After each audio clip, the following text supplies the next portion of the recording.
there, deep divers, ready to dive into something a little different today. Always up for a challenge. What are we tackling? Well, it's personal finance, but with a twist. Ooh, twist. I like that. Less about stock tips, more about what? Exactly. We're going deep on your finances, well, metaphorically yours, using this book as our guide. Got it. So it's like a personalized deep dive for everyone listening. Love that.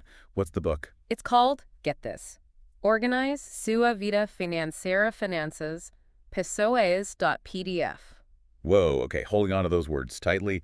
Sounds intense, but intriguing. What's it all about? At its core, it's about getting your financial life in order, something I think we all struggle with at times. No argument here. Everyone's got their money quirks. Yeah. What makes this book stand out, though? It really gets you thinking about your relationship with money, like right off the bat. Ooh, how so? Spill the tea, as the kids say. Right. Well, it asks, flat out, is it hard to save? What do you think, by the way? You know, it's funny how loaded that question is. It's not just about difficulty. It's deeper than that. I was going to say, it feels like there's some baggage there for most of us, right? Totally. The book argues it's less about saving being hard, more about our habits. Habits. Like, do we even know how we spend half the time? Precisely. So before it throws solutions at you, it's like a financial therapy session. Okay, I'm liking where this is going. Less about spreadsheets, more about introspection. Exactly. It wants you to assess your situation honestly. Like, how does money make you feel? Oh, that's good. Because some people, it's excitement. Others, it's dread just thinking about it. Right. Are you naturally a saver or spender? Understanding that is huge each. Before you even budget, you gotta know what kind of beast you're dealing with, yeah. It's like that saying, know thyself, but about your wallet, not just your soul. Love that. So, are we talking deep psychoanalysis here, or are there actual It exercises? strikes a nice balance. It encourages you to think about your spending, good and bad. Oh, so even if I'm secretly proud of my bargain hunting skills. You got to acknowledge those wins, but also those times you caved for that impulse buy. Ugh, don't remind me. Online shopping carts are dangerous places after midnight. They really are. But that's where this introspection helps. Like confirmation bias. Ever heard of it? Is that like when I convince myself those shoes are an investment? Probably. We see what we want to see with money, not always reality. Oh, 100%. My bank account knows that feeling all too well. Exactly. And then there's loss aversion, hating to lose money more than we like gaining it. Which is wild, because logically it should be the same, right? You'd think. But our brains are weird. And this book gets into all that fun stuff. This is already making me rethink some choices, I'm not gonna lie. That's the first step. Self-awareness before action, that's the motto here. All right, so we've had our little therapy session, faced our spending demons. Gotta love a good exorcism of the wallet, right? Exactly. But now what? Where does this book say we go from all this introspection? This is where it gets really practical. The book is all about tracking. Tracking. Like every penny. I'm already feeling overwhelmed. I hear you, but think of it like this. You can't manage what you don't measure. Okay, that's a good point. But what about those of us who aren't naturally organized? That's the beauty of this. It gives you a system. Spreadsheets, my friend. Spreadsheets, huh? I gotta admit, not the sexiest word in finance. Maybe not, but they're powerful. And this isn't about being fancy, it's about clarity. Okay, so less about impressing Excel gurus, more about what exactly? Seeing the real picture.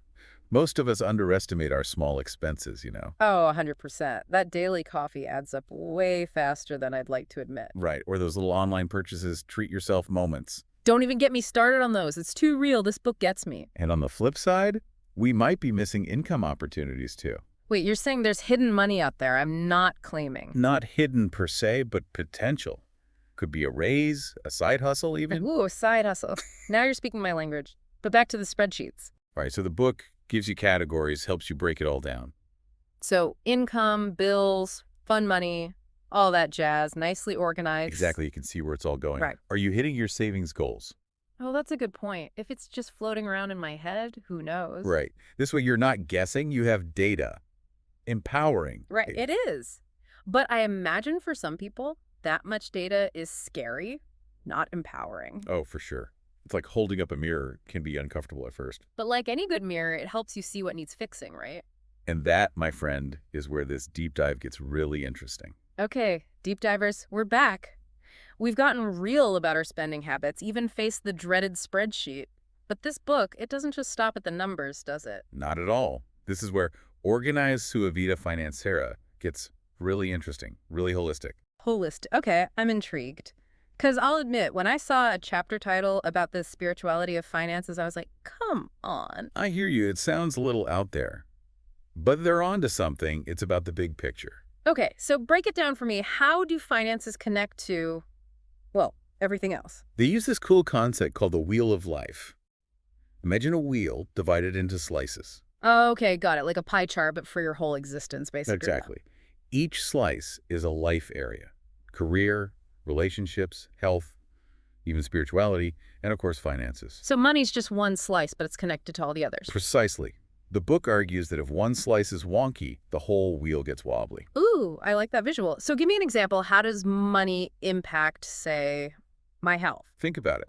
You're stressed about bills, living paycheck to paycheck, right? Sadly, relatable for a lot of people, I'm sure. That stress, it manifests. Yeah. Maybe you skip meals because you're worried about grocery money. Or you're up all night stressing, which messes with your sleep, your energy. Exactly, even avoiding the doctor because of potential costs.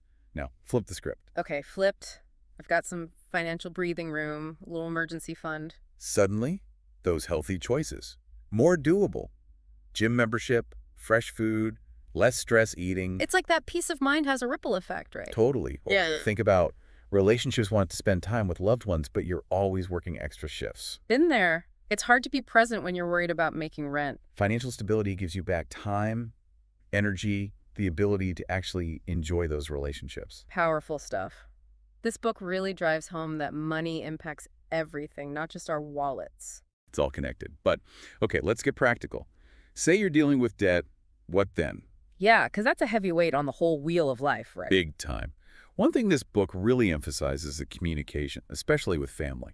Ooh, that's tough. Talking finances with loved ones can be interesting. For sure.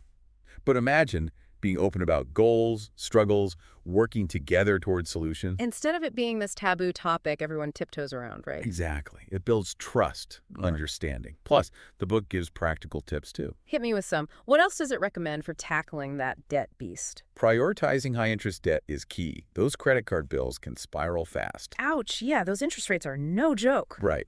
And don't be afraid to negotiate with creditors. See if you can lower those rates. So it's about being proactive, exploring all the options. Exactly. And this book, it empowers you to do that.